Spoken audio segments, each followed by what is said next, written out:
পারস্যের নওরোজ উৎসবের দিন হজরত আলী রাদিয়াল্লাহু তাআলা আনহুর কাছে নিয়েছিলেন এবং কিছু উপহার পেশ করেছিলেন। সঠিক পরিকল্পনা গ্রহণ করা আমাদের জন্য অত্যন্ত গুরুত্বপূর্ণ। পরিকল্পনাটি এমনভাবে সাজাতে হবে যাতে কোনো অবস্থাতেই আমাদের কার্যক্রমে ব্যাঘাত না ঘটে। মানুষ স্বভাবতই উৎসব উদযাপনে ভাসতে পছন্দ করে, শোক ও দুঃখ থেকে দূরে সরে জীবনের আনন্দ খুঁজে পেতে চায়। তাই নতুন বছর বরণের আয়োজন ঘটা করে পালন করা যেন এক প্রথায় পরিণত হয়েছে। কিন্তু এসব বিষয় থেকে দূরে সরে এসে নতুন বছরের জন্য একটি সুন্দর ও সুচিন্তিত পরিকল্পনা করা আমাদের জন্য অত্যন্ত জরুরি। বলা হয়ে থাকে, তুমি যখন একটি ভালো পরিকল্পনা করো তখনই তোমার কাজের অর্ধেক সম্পন্ন হয়ে যায়। বছরের শুরুতেই আমাদের উচিত ফেলে আসা দিনগুলোর ভালো মন্দ হিসাব করা, কারণ পবিত্র কুরআনুল কারীমে আল্লাহ তাবারক ওয়া তাআলা বলছেন, ইয়া আইয়ুহাল্লাযীনা আমানুত্তাকুল্লাহ ওয়াল তানজুর নাফসুম মা কদ্দামাত লিগাদ। হে ঈমানদারগণ, তোমরা আল্লাহকে ভয় করো এবং প্রত্যেকের উচিত আগামীর জন্য সে কি করেছে তা খতিয়ে দেখা। পাশাপাশি রাসূলুল্লাহ সাল্লাল্লাহু আলাইহি ওয়াসাল্লাম বলেছেন, বুদ্ধিমান সে ব্যক্তি যে নিজের আত্মসমালোচনা করে এবং মৃত্যু পরবর্তী জীবনের জন্য প্রস্তুতি গ্রহণ করে, আর নির্বোধ সে ব্যক্তি যে নিজের প্রবৃত্তির অনুসরণ করে এবং অলিক আশা ভরসায় ডুবে থাকে। পেছনে ফেলে আসা দিনগুলোর ভালো মন্দ হিসাব করার বিষয়টি সাহাবায়ে কেরাম ও মুসলিম মনীষীগণের কাছেও অত্যন্ত গুরুত্বপূর্ণ ছিল।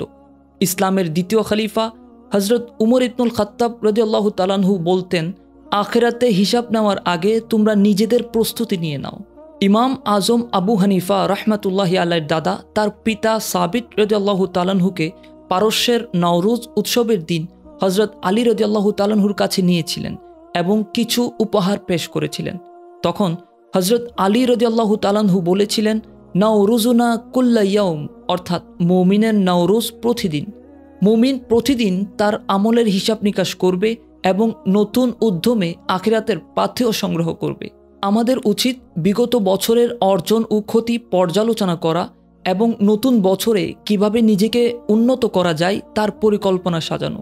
ঈমানদারদের প্রথম পরিকল্পনা হওয়া উচিত আমল ও আখলাক নিয়ে। বছরের শুরু থেকে নামাজ, রোজা সহ ইসলামের মৌলিক ইবাদতগুলো যথাযথভাবে আদায়, কোরআনুল করিমের তেলাওয়াত, ধর্মীয় জ্ঞান অর্জন, বিশেষত নবী করিম সাল্লাল্লাহু আলাইহি ওয়াসাল্লামের সিরাত শিক্ষা, দান সদকা বৃদ্ধির মতো কর্মসূচি গ্রহণ করা অত্যন্ত প্রয়োজন। রব্বুল আলামিন কোরআনুল করিমে ইরশাদ করছেন, ফালিয়াতানাফাসিল মুতানাফিসুন, এ বিষয়ে প্রতিযোগীরা প্রতিযোগিতা করুক। এ তো গেল আমাদের আমল এবং আখলাক বিষয়ক পরিকল্পনা। এছাড়াও আত্ম উন্নয়নমূলক কার্যক্রম, বিশ্ব পরিস্থিতি, প্রযুক্তি এবং বিভিন্ন সহশিক্ষা কার্যক্রমেও আমাদের মনোযোগ দিতে হবে।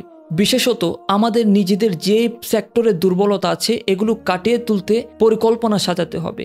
পরিকল্পনাটি এমনভাবে সাজাতে হবে যাতে কোনো অবস্থাতেই আমাদের কার্যক্রমে ব্যাঘাত না ঘটে। পরিশেষে নতুন বছরের আগমন আমাদের জীবনের একটি অংশকে সংকুচিত করে দেয়। তাই বিগত বছরের ভুলগুলো শুধরে নিয়ে নতুন বছরের সঠিক পরিকল্পনা গ্রহণ করা আমাদের জন্য অত্যন্ত গুরুত্বপূর্ণ। ঈমান বান্ধব কর্ম পরিকল্পনা এবং আল্লাহর সন্তুষ্টি অর্জনের লক্ষ্যে কাজ করার মাধ্যমেই আমরা একটি পূর্ণময় জীবন গঠন করতে পারি।